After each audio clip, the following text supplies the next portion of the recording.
राधे राधे दोस्तों, विक्रम बेताल की कहानी में आपका फिर से स्वागत है। आइए जानते हैं इस कहानी के बारे में। सबसे बड़ा त्यागी कौन?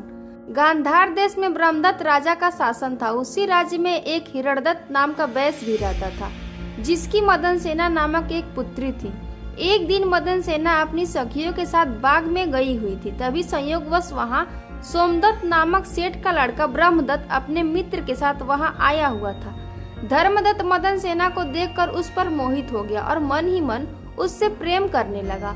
धर्मदत्त घर लौट आया, लेकिन पूरी रात वह बेचैन रहा। अगले दिन वह वापस से बाग में गया, जहां मदन सेना अकेली बैठी थी। धर्मदत्त मदन सेना के पास जाकर अपने प्रेम का प्रस्ताव रखा, लेकिन मदन सेना इनकार कर देती है। बहुत कहने के बाद भी मदन सेना नहीं मानी तो धर्मदत्त ने कहा, यदि तुम मुझसे प्यार नहीं करोगी तो मैं तुम्हारे लिए अपनी जान दे दूंगा। और इतना कहकर धर्मदत्त पास में बह रही नदी में कूद गया।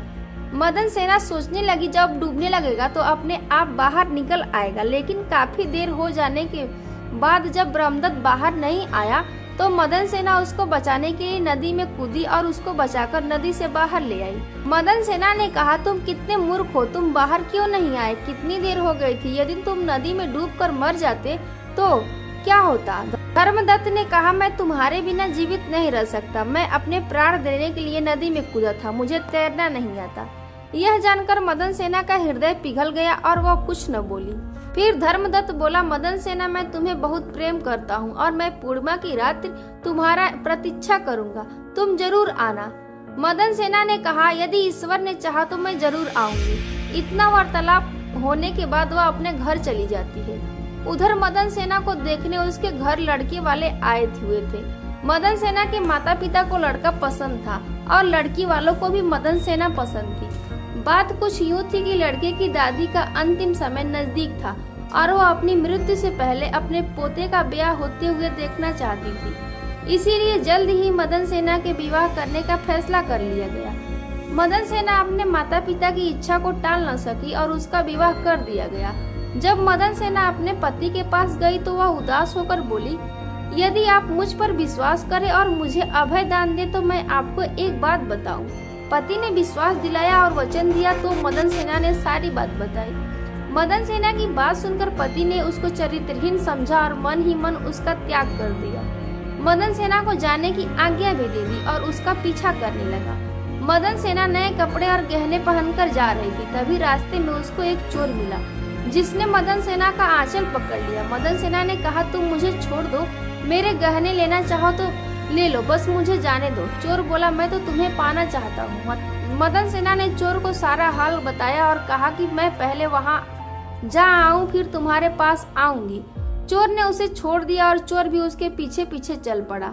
थोड़ी देर पश्चात मदन सेना धर्मदत्त के पास पहुंची। उसे देखकर धर्मदत्त बहुत ही खुश हुआ और पूछा कि तुम अपने पति से बचकर यहाँ कैसे आई? तो मदन सेना ने सारी बात धर्मदत्त को बता दी। इसके पश्चात धर्मदत्त पर सभी बातों का बहुत असर पड़ा और उसने मदन सेना के साथ वक्त बिताना अच्छा नहीं लगा। उसने मदन सेना को समझाकर वापस उसके घर जाने के लिए कहा तो मदन सेना अपने घर की तरफ चल पड़ी।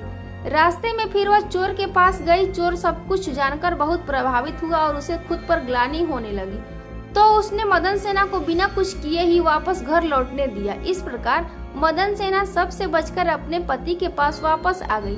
पति ने भी सारा हाल अपनी आंखों से देख लिया था। वह बहुत प्रसन्न हुआ और दोनों आनंद से रहने लगे। इतनी कहानी सुनाकर बेताल बोला, हे राजन, बताओ आपकी नजर में न्याय क्या कहता है?